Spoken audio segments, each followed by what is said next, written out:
오늘의 주요 뉴스입니다. 핵분열이 아닌 핵융합으로 전력을 생산하기 위한 인공태양 K스타 사업이 속도를 내고 있습니다. 올해 안에 섭씨 1억 도를 50초까지 유지하기 위해 내부 소재를 텅스텐으로 교체하고 미래 전기 생산을 위한 실증로 건설에도 착수했습니다. 빅뱅 이후 6억 년쯤의 시점에 총 질량이 태양의 1000억 배나 되는 거대 은하 6개가 제임스 웹 망원경으로 발견됐다는 주장이 제기됐습니다. 호주 스윈번 공대 연구팀이 학술지 네이처를 통해 발표한 이 주장은 우주 초기 작은 은하에서 큰 은하로 발전했다는 기존 우주론과 크게 달라 향후 연구 결과가 주목됩니다. 소아 의료 공백 사태가 사회적 문제로 커지자 정부는 해당 진료병원에 보상 강화 등의 대책을 내놨습니다. 소아 환자의 진료 실적을 병원 평가에 반영하고 어린이 공공 전문 진료센터도 기존 10곳에서 14곳으로 늘린다는 내용입니다. 일본이 후쿠시마 오염수를 바다로 내보내기 전 측정하는 방사성 물질을 절반 이상 줄이기로 결정했습니다. 일본 측은 국제원자력기구의 제안에 따라 반감기가 짧은 방사성 물질 39종을 제외했다고 설명하지만 자신들의 방류 절차 편의를 위한 조치라는 분석이 나오고 있습니다. 유럽에서 탄소 배출권 가격이 사상 처음으로 1톤에 100유로를 돌파했습니다. 탄소 배출권 가격이 100유로 이상을 유지하면 저탄소 배출 기술이나 저공해 연료 수요가 올라와 신재생 에너지에 대한 투자가 경쟁력을 갖출 것으로 기대됩니다.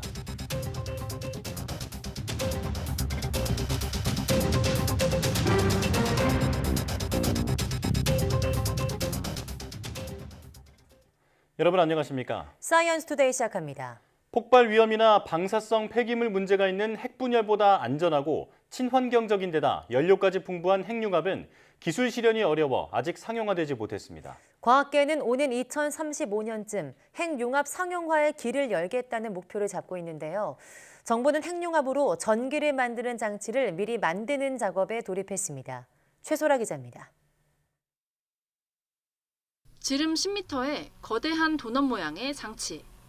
핵융합이 일어나도록 전자와 이온을 가열해 플라스마 불꽃을 만드는 한국형 인공태양 K스타입니다. 방진복을 입고 K스타 내부에 들어가 보겠습니다.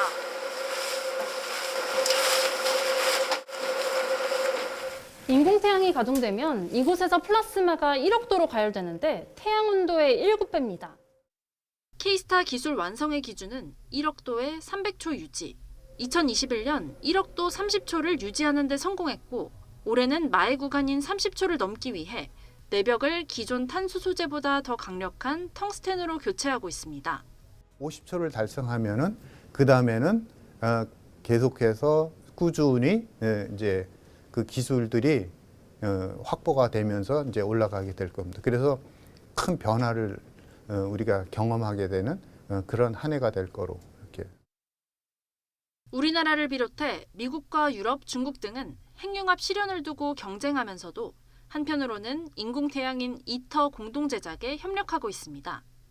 K스타 등 각국의 성과를 바탕으로 이터는 핵융합으로 대량의 에너지를 만든다는 계획입니다. 정부는 이에 따라 핵융합 에너지를 실제 전기로 바꿔주는 장치, 실증로를 미리 만드는 작업에도 착수했습니다. 실증로 설계를 미리 완료해 2035년 이터가 에너지 생산에 성공하는 즉시 공사에 착수해 2040년 말 완공하겠다는 계획입니다. 남은 기간 동안에 그런 핵심 기술을 확보하기 위한 시간이 필요합니다. 2050년에 이런 핵융합 에너지를 활용해서 전력 생산을 할 수 있을 것으로 생각합니다. 탄소를 배출하지 않는 데다 바닷물과 땅의 연료가 풍부하고 고준위 방사성 폐기물이 나오지 않는 핵융합 에너지. 전 세계 에너지 패러다임을 바꿀 것으로 기대를 받는 가운데 우리나라가 핵융합 에너지 상용화에 선두를 달리게 될지 주목됩니다.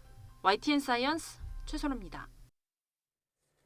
제임스 웹 우주망원경의 초기 관측에서 빅뱅 이후 6억 년밖에 안 된 시점에 이미 총 질량이 태양의 100억에서 1000억 배나 될 정도로 발달한 거대 은하 6개가 발견됐습니다.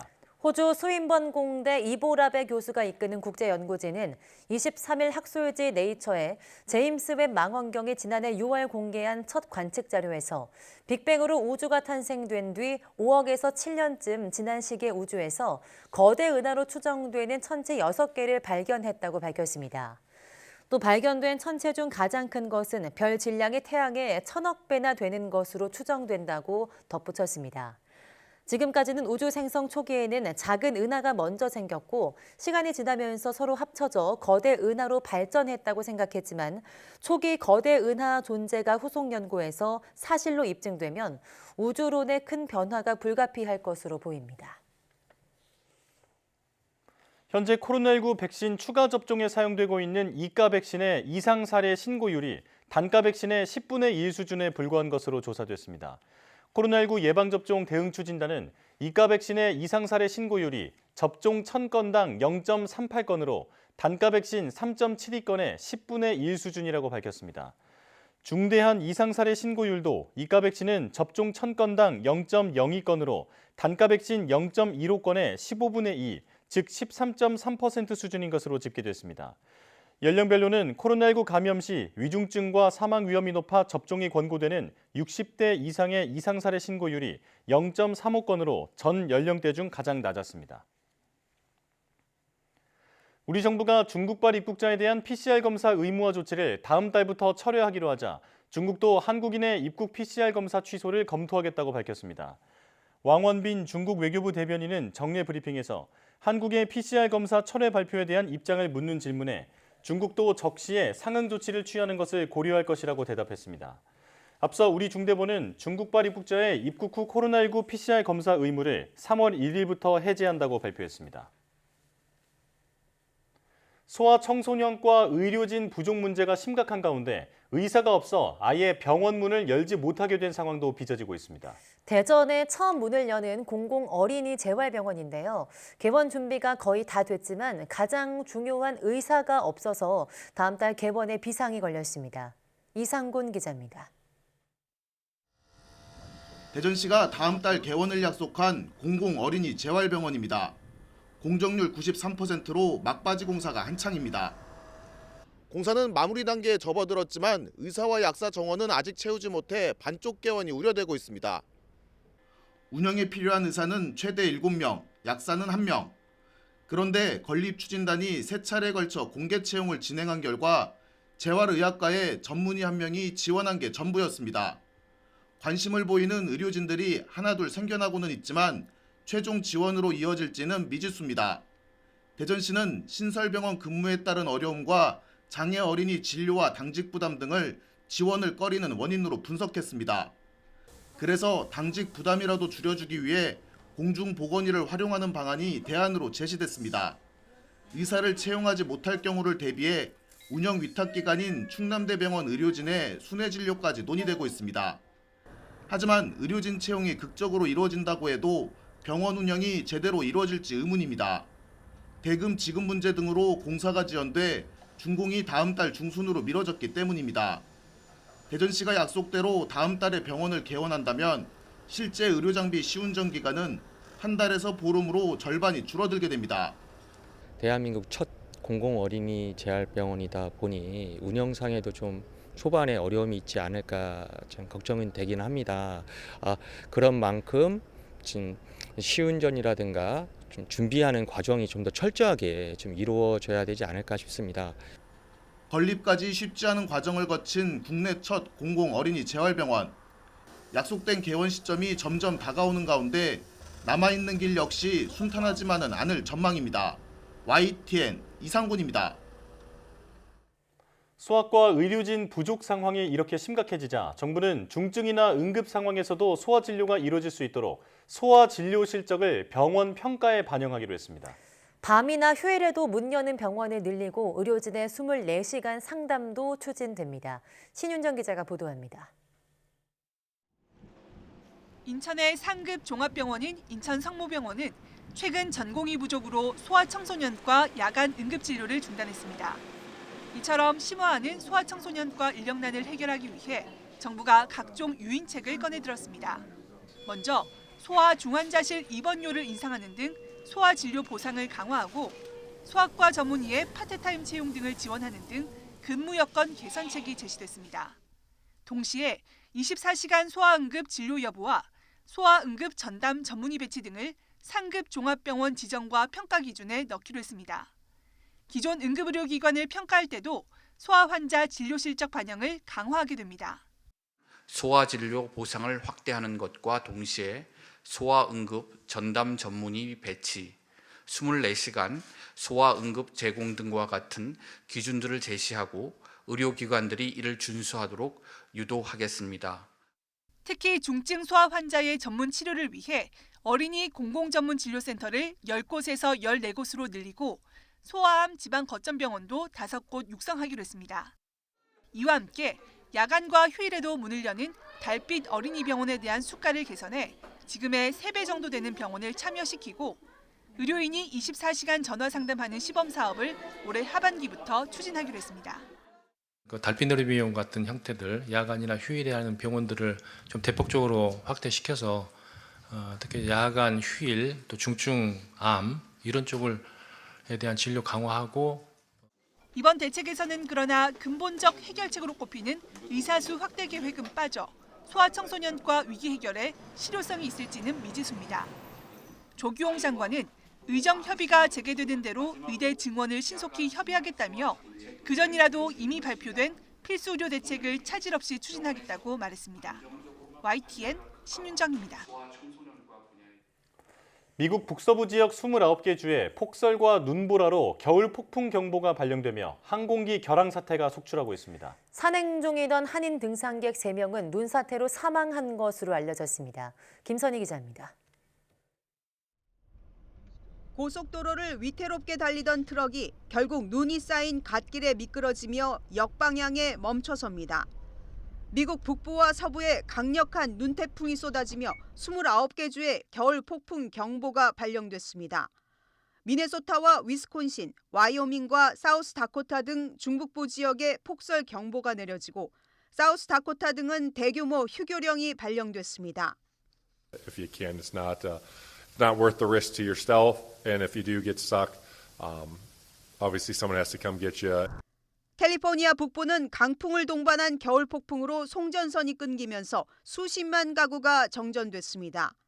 폭풍이 서부를 통과하며 정전 사태는 애리조나와 뉴멕시코, 네바다까지 영향을 미칠 전망입니다. Well, we were working and I was ringing and all of a sudden the light just went boop. Then they come right back on. It went out like maybe three times. Yeah, and then just stayed off. And now they're just off. 항공기 운항도 대거 중단됐습니다. 북부와 서부 지역을 중심으로 국내선과 국제선이 무더기 결항하고 수천 대가 지연 운항했습니다. We decided to get here early just in case, drop the rental car off, and then we ended up getting a text message about being delayed anyway. 이런 가운데 미국 워싱턴주 캐스케이드 산맥에서 산행 중이던 한인 등산객 3명이 눈사태를 만나 숨졌다고 뉴욕타임스 등 미국 언론이 보도했습니다. 숨진 사람들은 지난 19일 일행 4명과 2,653m 높이의 콜척 봉우리에 오르려다 눈사태를 만나 사고를 당한 것으로 알려졌습니다. 이들은 뉴욕 한미산업회 소속 5, 60대 남성 2명과 여성 1명으로 현지 기상 상황이 좋지 않아 시신 수습에 어려움을 겪고 있습니다. YTN 김선희입니다. 23일 오전 8시 37분쯤 중앙아시아 타지키스탄의 중국 접경 지역에서 규모 7.2의 강진이 발생했다고 중국 지진대가 밝혔습니다. 진원은 북위 37.98도, 동경 73.29도로 중국 신장 위구르 자치구 변경 지역 부근이라고 중국 지진대는 밝혔습니다. 진원의 깊이는 10km로 발표됐습니다. 인명피해 유무는 아직 확인되지 않았는데 해당 지역 거주 인구는 적은 것으로 알려졌습니다. 미국 지질조사국은 이 지진의 규모를 6.8, 진원의 깊이를 20km로 발표했습니다.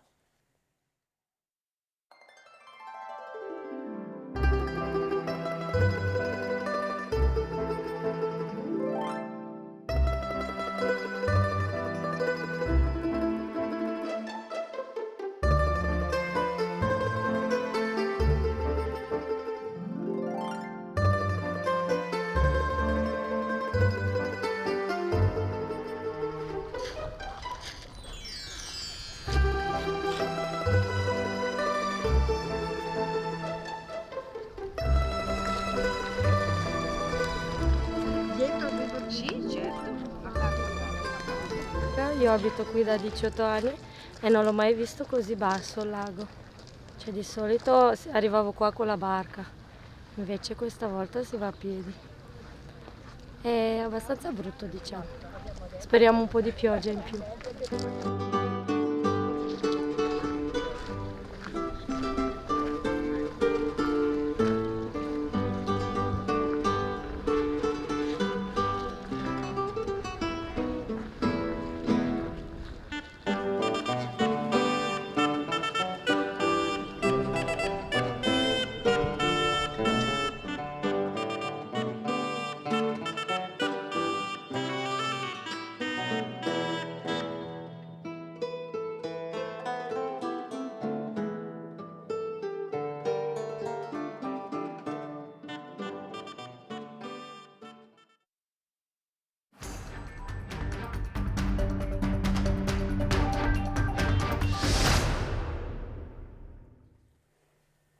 코로나19 유행 감소세가 이어지는 가운데 주간 위험도 역시 5주 연속 낮음을 유지하고 있습니다. 중국 상황 또한 안정을 보이면서 중국발 입국자의 입국 후 PCR 검사 의무가 다음 달부터 해제되는데요.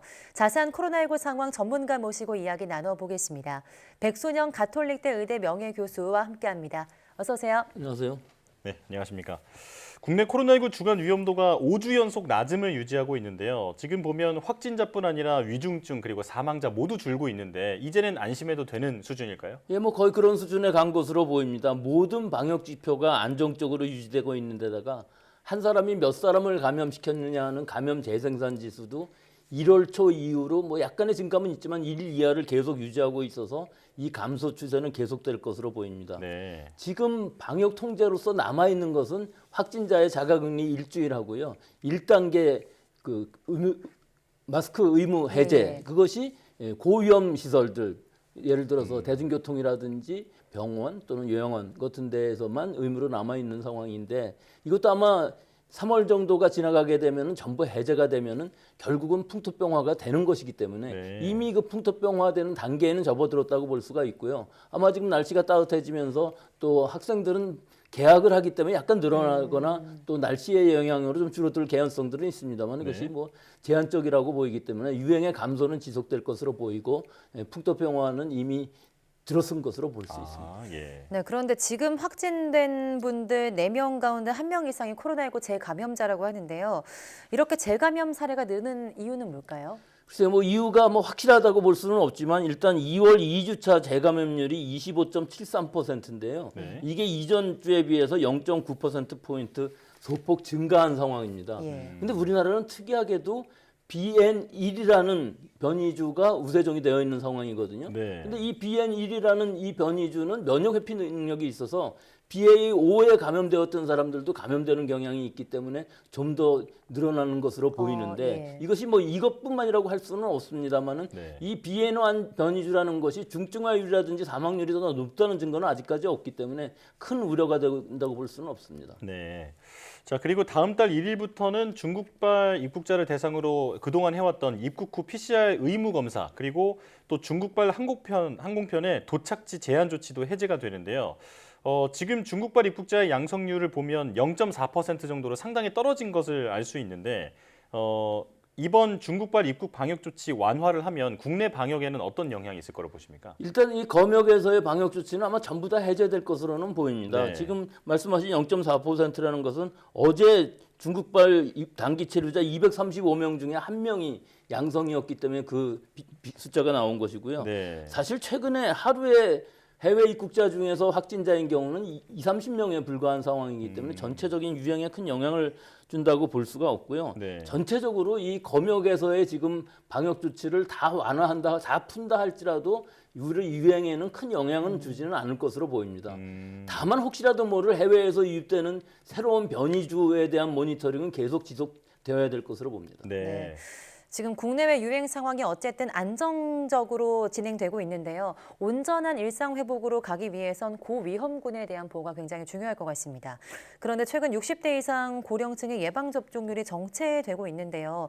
이게 추가 접종 참여를 이끌어내기 위해서 어떤 방법이 있을까요?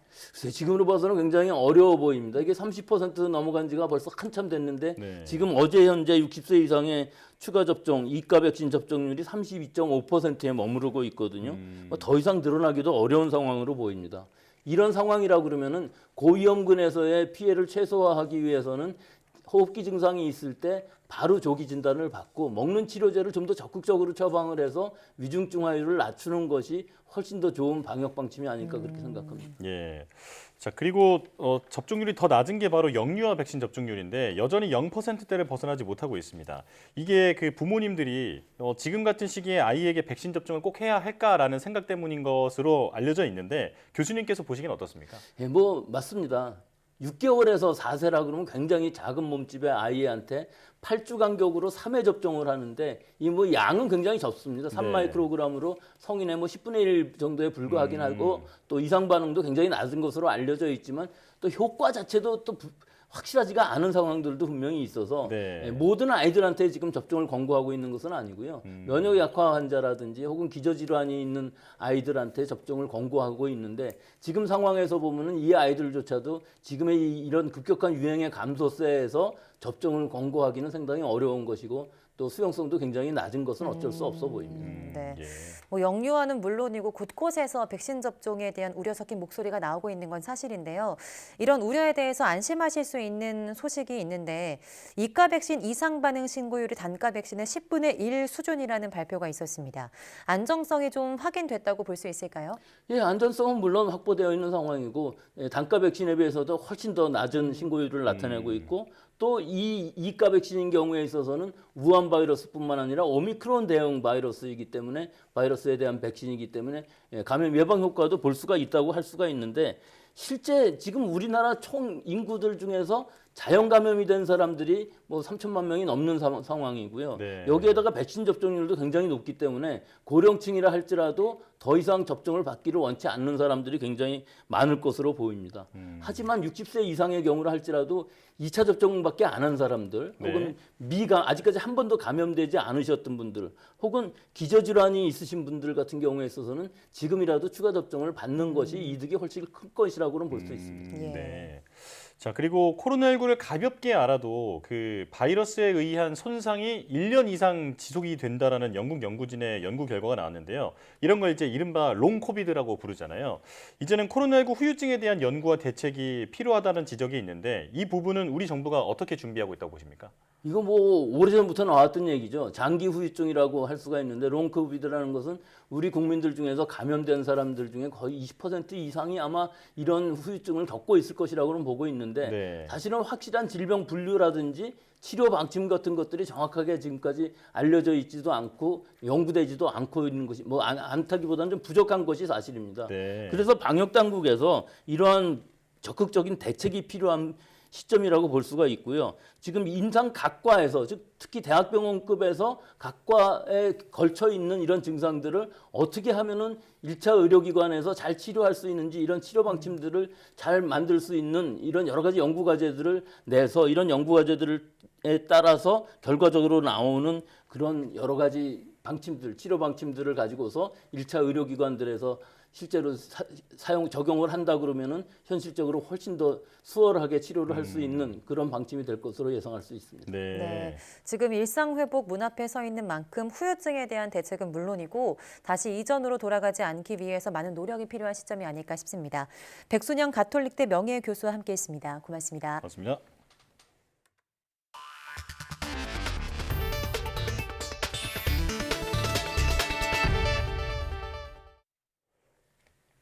일본이 후쿠시마 오염수 방류를 앞두고 방사성 물질 감시 대상을 절반 넘게 줄이기로 결정했습니다.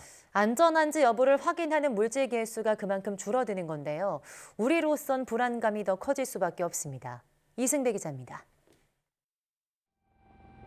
일본은 후쿠시마 오염수를 바다로 내보내기 전에 애초엔 64종의 방사성 물질을 측정해 안전한지를 먼저 확인하겠다고 밝혔습니다. 그런데 최근 일본 측이 방사성 물질을 무더기로 재배하는 방안을 우리 정부에 알려왔고 결국 절반 수준인 30종으로 줄이기로 가닥이 잡혔습니다. 일본 원자력규제위원회 NRA가 도쿄전력이 이런 내용을 담아 제출한 오염수 방출 수정안을 인가한 사실이 확인됐습니다. 39종이 제외됐고 5종이 새로 추가됐는데 제외된 물질은 반감기가 짧아서 오염수에서 다 사라졌을 거라고 일본 측은 설명하고 있습니다. 방사성 물질은 핵분열을 하면서 양이 감소하는데 방사능이 반으로 줄어드는 시간이 짧아서 측정할 필요가 없다는 겁니다. 일본 NRA는 핵종 선정 방식의 타당성을 확인하고 이에 근거해서 방사선 영향평가를 한 결과 오염수 해양 방출이 사람과 환경에 미치는 영향이 충분히 작다는 걸 확인했다고 밝혔습니다. 일본이 일방적으로 이런 결정을 내린 건 아니고 국제원자력기구 IAEA의 제안에 따랐다고는 하지만 이 전문가들은 일본 정부가 방류 절차를 간소화하려는 게 아니냐고 의심하고 있습니다. 일본 후쿠시마 제1원전은요. 이건 물만 만나면 또 반응을 해요. 또 핵분열 생성물이 생긴다는 말이죠. 그건 또 핵분열 할 때 반감기를 지금부터 또 써야죠. 지금도 어제도 그리고 내일도 생길 거라면 그건 맞지 않는 말이죠. 우리 정부는 국민의 건강과 안전을 최우선으로 해 오염수가 국제법과 국제 기준에 맞게 처리될 수 있게 지속해서 검증하겠다고 밝혔습니다. 또 일본이 오염수 방류를 강행할 경우를 대비해 국내 해양에 대한 방사능 조사 정점을 늘리고 수산물 방사능 검사와 원산지 단속을 강화하겠다고 강조했습니다. YTN 이승매입니다. 유럽에서 탄소 배출권의 가격이 21일 사상 처음으로 1톤의 100유로를 돌파했다고 로이터 통신이 보도했습니다. 보도에 따르면 EU의 탄소 배출권 표준 가격이 이날 톤당 100유로, 약 13만 8천 원을 넘어 장중 한때는 101.25유로까지 올랐습니다. EU에는 공장이나 발전소, 항공사 등이 배출하는 이산화탄소에 대해서 경제적 비용을 부담하도록 하는 EU의 탄소 배출권 거래 제도에서 일종의 통화 기능을 합니다. 결국 탄소 배출권 가격이 오르면 기업의 경제적 부담이 늘고 이에 따라 저탄소 배출 기술이나 저공해 연료에 대한 수요도 증가합니다. 이번에 처음 돌파한 톤당 100유로의 가격은 기후온난화 대응에 필요한 고가 기술에 대한 수요를 자극할 수준으로 시장에서는 오랫동안 언급돼 왔습니다. 오늘 2025년 초등학교 3학년과 4학년, 또 중학교 1학년, 그리고 고등학생들은 영어와 수학, 정보교과에 AI 기술을 활용한 디지털 교과서가 도입됩니다. 교육부는 인공지능 교습 기술을 적용한 AI 디지털 교과서를 통해서 학생 개개인의 수준에 맞는 학습을 지원하는 내용의 디지털 기반 교육 혁신 방안을 발표했습니다. 교육부는 인공지능 기술을 학습을 위한 보조 교사로 활용하면 실제 교사는 토론과 프로젝트 학습, 거꾸로 학습 등 문제 해결 역량을 높이기 위한 다양한 수업에 참여할 수 있고 학생에 대한 사회 정서적 지원을 강화할 수 있을 거라고 설명했습니다. 정부는 이를 위해서 올 상반기에 7개 시범교육청을 선정하고 교육청별로 40개 안팎의 선도학교를 지정 운영할 예정입니다. 2023학년도 초등학교 예비 소집에서 학생 75명의 소재가 확인되지 않아 정부가 수사에 나섰습니다. 교육부는 전국 모든 초등학교의 예비 소집 결과 소재가 확인되지 않아 수사 의뢰했던 328명 가운데 273명의 소재를 확인했고 75명은 경찰 및 외교부와 협력해 계속 소재를 파악하고 있다고 밝혔습니다. 75명 가운데 73명은 해외로 출국했고 2명은 국내에 거주하는 것으로 보입니다. 올해 초등학교 취약 대상 아동은 41만 5,552명으로 교육부는 3월 입학일 이후에도 아동의 안전을 확보하기 위해 출석 확인 등 지속 점검해 나갈 예정입니다. 교육부가 모든 교사가 에듀테크를 활용해 모두를 위한 맞춤 교육을 한다는 교육 비전을 제시했습니다. 챗 GPT를 포함해 AI를 잘 사용할 수 있는 질문왕을 키우기 위해서 수능도 IB, 국제 바칼로리아처럼 포괄적 지식을 묻는 방식으로 바뀌어야 한다는 주장이 나왔습니다. 장하영 기자입니다. 면바지, 운동화 차림의 이주호 사회부총리가 교육부의 스타트업이라고 최근 신설한 디지털 교육기획국을 소개했습니다.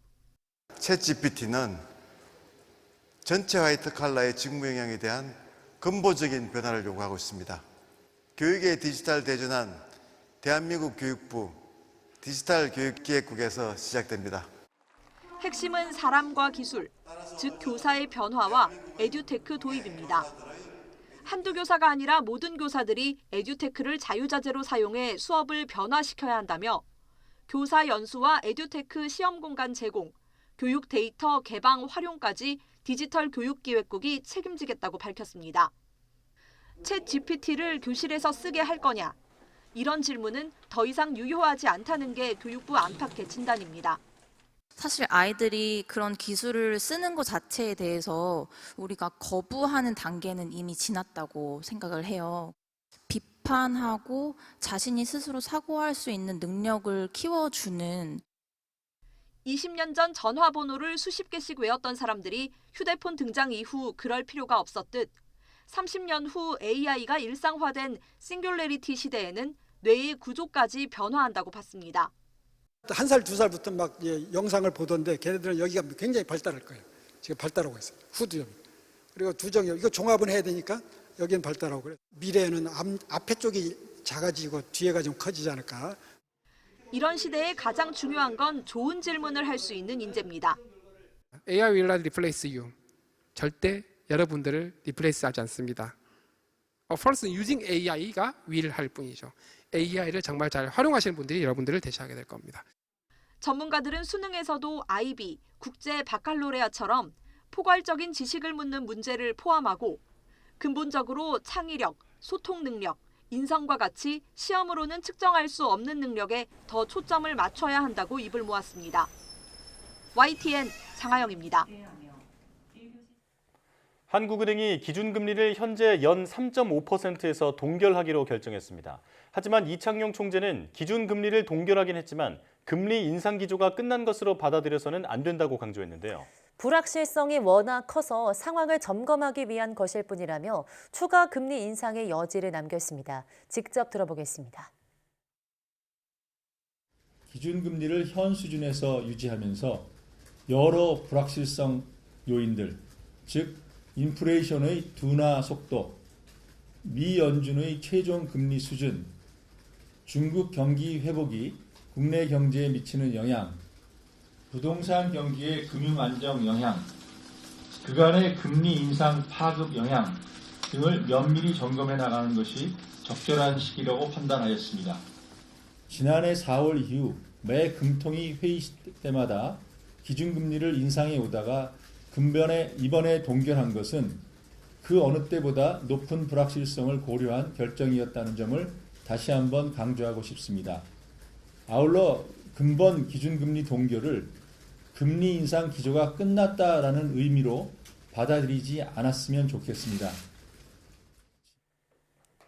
정부가 불법 의심 아파트 직거래를 조사한 결과 편법 증여 등 의심 사례 276건을 적발해 국세청 등 관계기관에 통보했습니다. 또 시세를 올릴 목적으로 고가의 허위 거래 신고를 한 후 계약을 해제하는 실거래가 띄우기에 대한 조사도 착수합니다.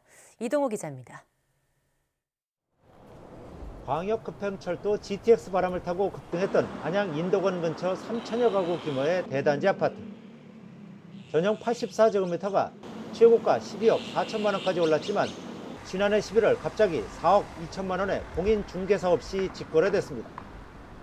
당시 전세가 5억 원보다 8천만 원이나 싼 데다 그 직후 중개사를 거친 거래는 7억 원대여서 증여성 거래라는 의심을 받았습니다. 말도 안 되는 형편없는 금액으로 올려둔 거는 사실은 당사자끼리 증여성 거래예요. 그래서 많은 사람들이 혼란을 겪고 있어요. 12억 4천까지 찍었던 아파트잖아요. 정부가 이처럼 편법 증여 등 의심이 드는 2021년 1월부터 지난해 8월까지의 직거래 800여 건에 대해 조사한 결과 불법 의심 거래 276건을 적발했습니다. 편법 증여와 법인 명의신탁, 계약일 거짓 신고와 업다운 계약, 대출 용도 외 유용 등 사례들입니다.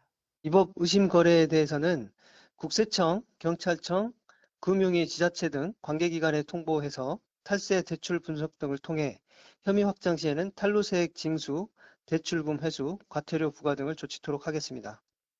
실제로 A법인 대표는 자녀에게 12억 5천만 원을 증여한 뒤 법인명의 21억 원 아파트를 자녀에 매도하고 이 집에 8억 5천만 원 전세권까지 설정해 편법 증여 의심으로 국세청에 통보됐습니다. 개인 사업자가 기업 자금 대출을 받아 아파트 매수에 유용한 사례에 대해서는 금융위원회에 통보해 대출금을 회수하도록 했습니다. 정부는 지난해 9월 이후 아파트 직거래를 대상으로 2차 기획조사를 추가로 할 예정입니다. 또 시세를 올릴 목적으로 고가의 허위 거래 신고를 한 후 계약을 해지하는 이른바 실거래가 띄우기에 대해서도 다음 달부터 대대적인 조사에 착수합니다. YTN 이동호입니다.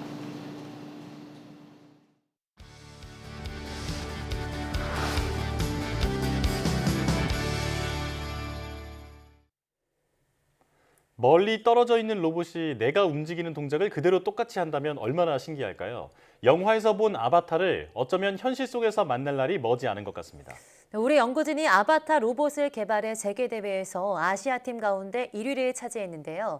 그 주인공인 울산과학기술원 유니스트 기계공학과 배준검 교수님을 오늘 과학의 달인으로 모셨습니다. 어서 오세요. 네, 안녕하세요. 네, 나와주셔서 고맙습니다.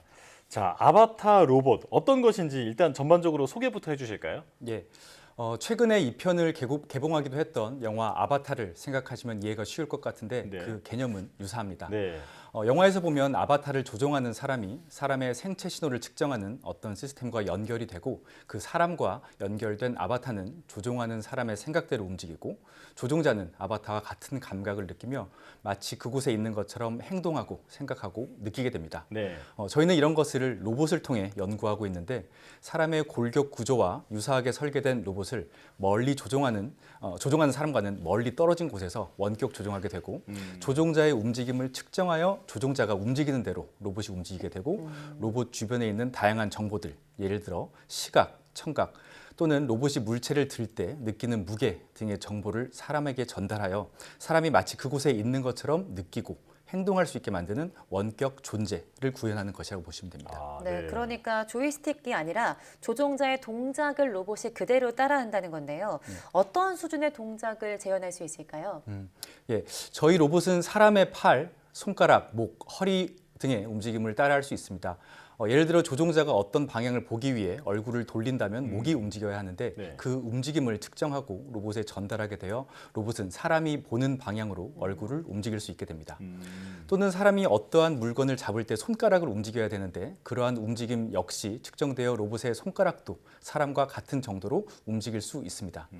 로봇의 얼굴은 조종자의 얼굴을 저희가 그대로 보여줄 수도 있겠지만 현재 저희 로봇은 로봇의 느낌을 좀 살리기 위해 눈이 깜빡이고 사람이 말하는 소리에 맞춰 입을 움직이는 정도의 친근한 모습을 보여주도록 구현되어 있습니다. 예, 조금 전에 화면에서 모습을 봤지만 상당히 좀 귀엽게 생겼다라는 생각이 드는데요. 예. 자, 그런데 이렇게 완벽하게 떨어져 있는 그 로봇이 조종자의 동작을 거의 똑같이 할 수 있는 그 원리는 뭔가요? 예, 로봇이 사람의 움직임을 잘 따라하기 위해서는 두 가지 조건이 필요한데요. 첫 번째는 사람의 움직임을 정확하게 측정할 수 있어야 하고 두 번째는 측정된 사람의 움직임을 이용하여 로봇이 사람처럼 움직일 수 있도록 로봇이 사람과 유사한 구조로 개발되어야 됩니다. 먼저 사람의 다양한 움직임을 측정하기 위해 여러 센서가 조종 속에 설치되고 이를 이용하여 움직임을 측정합니다. 팔, 머리, 몸통의 움직임은 적외선 카메라를 이용하여 측정을 하고 각 관절의 움직임을 사람과 로봇의 기구학적 모델을 이용하여 각도로 변환을 하여 로봇에게 전달하고 로봇이 해당 관절을 움직이게 됩니다. 또한 손가락은 저희가 제작한 장갑 또는 상용 장갑을 이용하여 손가락의 움직임을 측정하여 로봇의 손가락에 관절에 전달합니다. 그리고 전달된 움직임을 로봇이 사람처럼 재현하기 위해서는 당연하게도 로봇이 사람처럼 움직일 수 있어야 됩니다. 사람과는 다른 형태의 로봇이라면 사람과 같은 동작을 하기는 어려울 테니까요. 이를 위해 사람의 골격 구조와 최대한 유사하게 로봇을 설계하였습니다. 예를 들어 팔꿈치 관절은 쉽게 하나의 구동기로 따라할 수 있겠지만 어깨 관절 같은 경우는 많은 뼈와 근육이 연관되어 있어서 상당히 복잡하기 때문에 저희 로봇에서는 여러 개의 구동기와 복잡한 구조를 이용하여 어깨 움직임을 만들어내고 있습니다. 네, 저희 움직임은 수많은 관절이 이뤄내는 건데 이런 사람의 관절의 움직임을 각도로 계산했다는 게 굉장히 인상적이었습니다. 그러면 이 로봇이 매우 정밀한 동작, 예를 들면 저희처럼 이렇게 연필을 쥐고 글씨를 쓰는 이런 것도 따라할 수 있을까요? 예, 여러분의 스스로의 손에서 아실 수 있는 것처럼 사실 손이라는 것들은 사람의 많은 뼈, 근육, 감각기관을 갖고 있기 때문에 매우 정밀한 감각 측정도 가능하고 정교한 움직임도 가능합니다. 네. 현재 인류의 기술로 사람의 손처럼 정교하게 움직이고 정밀한 감각 측정이 가능한 로봇손은 아직 만들지 못했다고도 말할 수 있을 정도입니다. 따라서 말씀하신 연필 같은 것을 쥐거나 간단한 글을 쓰거나 그림을 그리는 정도는 가능하겠지만 사람처럼 연필을 손가락으로 아주 복잡하게 돌리거나 글씨를 아주 예쁘게 쓰는 것까지 따라하기는 아직은 조금 어렵습니다. 네. 조금 더 발전한다면 그것도 가능해질 것으로 이제 기대가 되는데요. 예. 자, 그리고 조금 전에 그 움직임을 따라하는 것뿐 아니라 그 감각을 그대로 조종자가 느낄 수 있게끔 한다고 말씀해 주셨는데 이걸 생각해 보니까 만약에 그 사람이 그 로봇을 조종을 하면서 컵을 쥔 다음에 강하게 쥐어버린다거나 하면은 그 컵이 깨져버린다거나 하는 일도 발생할 수 있을 것 같거든요. 그렇죠. 혹시 이런 것도 예방할 수 있나요? 예, 맞습니다. 단순히 사람의 움직임을 측정하고 로봇이 이를 따라서 움직이기만 한다면 말씀하신 상황이 발생할 수 있습니다. 네. 예를 들어 로봇이 무거운 물체를 들거나 어딘가에 부딪혔는데 조종자는 그 상황을 못 느끼고 그 무거운 물체를 계속 들려고 한다거나 그 방향으로 계속 움직이려고 한다면 로봇이나 물체 둘 중 하나는 망가지게 되겠죠. 네.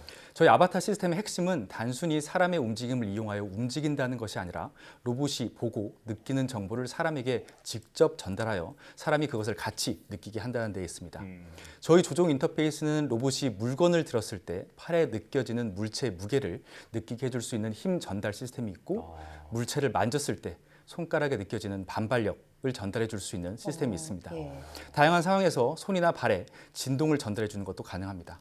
따라서 이런 여러 감각의 전달을 통해서 로봇의 상황을 직접 알 수 있기 때문에 말씀하신 문제가 발생할 그런 확률은 매우 적습니다. 네. 예. 그렇다면 이 실제 로봇이 받는 무게나 압력 등을 조종자가 느낄 수 있게 하는 기술 조금 더 자세히 설명해 주시죠. 예, 사람이 어떠한 물체를 들게 되면 중력에 의해서 지면 방향으로의 힘이 느껴지게 되고 이것이 바로 저희가 무게라고 부르는 거죠. 그 무게에 해당되는 힘만큼을 지면 방향으로 저희가 밀어주게 되면 팔에서 무게를 느낄 수 있습니다.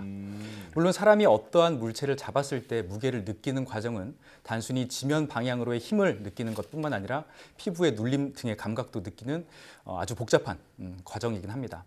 하지만 이런 방식을 통해서 지면 방향으로의 누르는 힘, 무게를 유사하게 느끼게 해줄 수도 있습니다. 그리고 손가락에 가해지는 힘도 유사한 원리인데 물체를 잡을 때 손가락 접촉면의 수직 방향으로 적절한 반발력을 손가락에 주게 되면 물체에 딱딱하거나 물렁한 그런 정도도 저희가 알 수 있습니다. 예. 들을수록 정말 신기한데요.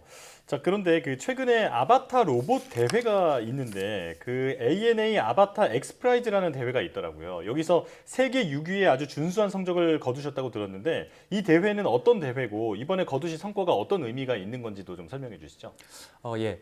엑스프라이즈 재단은 인류가 갖고 있는 다양한 미래 문제들을 해결하기 위해 많은 상금을 건 대회를 열어 솔루션을 제시하려고 하는 그런 재단입니다. 네. 아바타 로봇도 선정된 미래 문제 중에 하나였고 ANA라는 항공사가 후원을 하며 총 상금 $10,000, 하나로 약 130억 규모의 대회가 2018년 3월부터 시작되었습니다.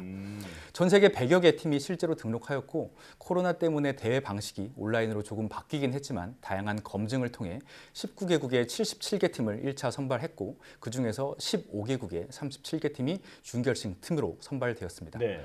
준결승은 2021년 9월 달에 미국의 마이애미에서 있었고 이 결과를 통해 11개국의 20개 팀이 결승에 진출하여 작년 11월 미국의 로스앤젤레스에서 결승을 치렀습니다. 네. 저희는 이 대회에서 최종 6위, 아시아 팀 중에서는 1위를 했습니다. 예. 결승전에서는 아바타 로봇의 다양한 성능을 볼 수 있는 여러 미션들이 준비가 되었는데 당연히 로봇은 조종자와 멀리 떨어져 있는 상태에서 로봇이 스위치를 올리거나 겉모습은 똑같지만 무게가 다른 캔을 구별하여 특정 위치에 넣어야 한다거나 그릴을 들고 벽에 볼트를 풀어야 한다거나 실제로 눈이 안 보이는 곳에 손을 넣고 거칠기가 다른 돌을 구별해야 하는 등의 매우 도전적인 일을 수행했어야 했습니다. 네. 일단 늦었지만 축하드립니다. 네, 감사합니다. 네, 이 아바타 로봇 기술이 완성되면 공간적 제약도 사라져서 활용도가 매우 많을 것으로 보이는데요. 가장 유용한 용도가 어떤 게 있을까요? 예, 원격 조종 로봇 기술은 사람이 직접 접근하기 어려운 재난 현장이나 더 나아가서는 심해, 우주 등에 로봇을 보내기 위해 오랜 시간 연구되었습니다. 하지만 기존에 많이 사용되던 조이스틱이나 키보드 정도의 입력 인터페이스만으로는 예상하기 어려운 비정형의 환경에 대응하기 어려웠고 복잡한 작업을 하기도 어려웠습니다. 방금 질문에서 제가 답변 드렸던 엑스프라이즈에서의 결승전에서의 미션들도 로봇이 느끼는 것을 조종자가 같이 느낄 수 있는 그런 아바타 로봇 기술이 없다면 할 수 없는 그런 것들입니다. 네. 자, 이렇게 유용하게 사용되기 위해서는 앞으로 넘어야 할 산, 또 풀어야 할 과제들이 많을 것 같은데 기술적이나 제도적으로 지금 남아있는 것들이 뭐가 있을까요? 예, 기술적으로 해야 할 것들은 사실 매우 많이 남아 있고요. 현재 아바타 시스템은 주로 사람의 움직임을 측정하고 신체 외부에서 피드백을 주게 되는데 사람의 근육 신호라든가 최근 영화에서 나왔던 것처럼 뇌신호 등의 생체 신호를 이용하게 된다면 현재 사람이 느끼는 수준보다 훨씬 더 높은 수준의 직관적인 상호작용이 가능할 것입니다. 네. 또한 아바타 로봇이 재난 현장 같은 곳에서 실제로 사용되기 위해서는 신뢰성이 높은 로봇의 제작이나 이동 방식에 대한 연구도 필요하고 현재는 로봇이 사람의 움직임에 의해서만 움직이지만 최근 급격히 발전하고 있는 머신러닝, 인공지능 기술을 활용하여 약간의 인공지능을 넣어서 사람과 협업하게 할 수도 있습니다. 그리고 다수의 아바타 로봇이 실제 현장에서 협업하는 것도 새로운 연구 주제가 될 것 같습니다. 네, 앞서 말씀하신 것처럼 아바타 로봇이 다양한 산업 현장은 물론이고 재난 현장에도 큰 도움이 될 것 같은데요. 시간은 물론 공간의 제약까지 넘어선 영화 같은 날이 빠르게 다가왔으면 좋겠습니다. 유니스트 기계공학과 배준범 교수와 함께했습니다. 고맙습니다. 고맙습니다. 감사합니다.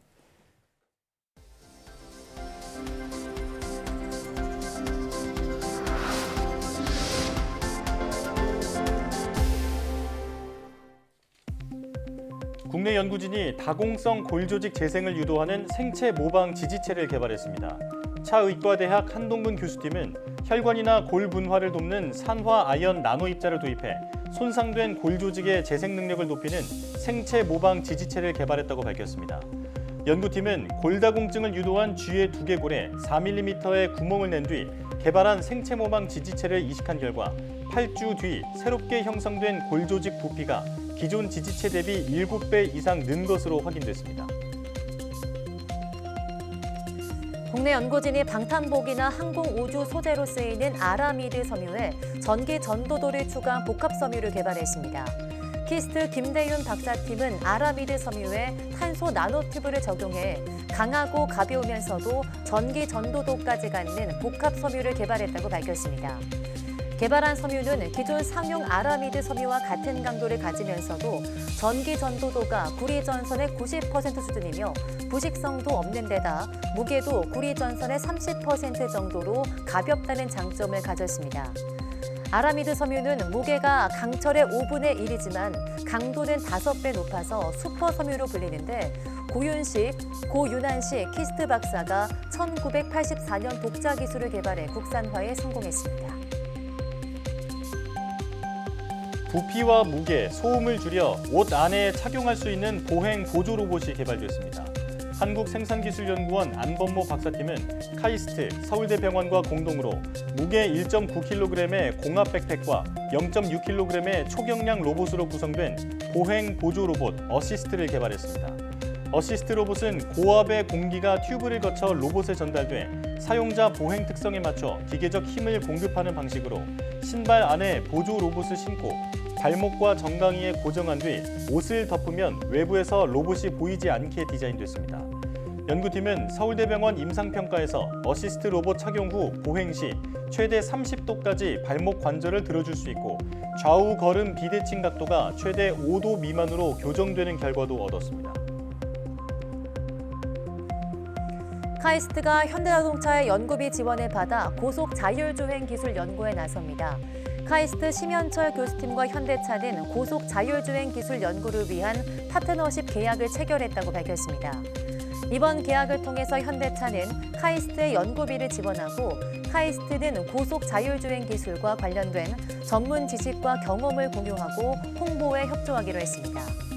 2009년부터 자율주행 연구를 시작한 카이스트 심현철 교수팀은 시속 300km가 넘는 속도로 달리는 고속 자율주행 차량 경주대회에 아시아 유일팀으로 참가해 4위에 올랐으며 2022년부터 CES에서 열리는 자율주행 챌린지에서도 2년 연속 아시아 유일팀으로 출전해 기술력을 인정받았습니다.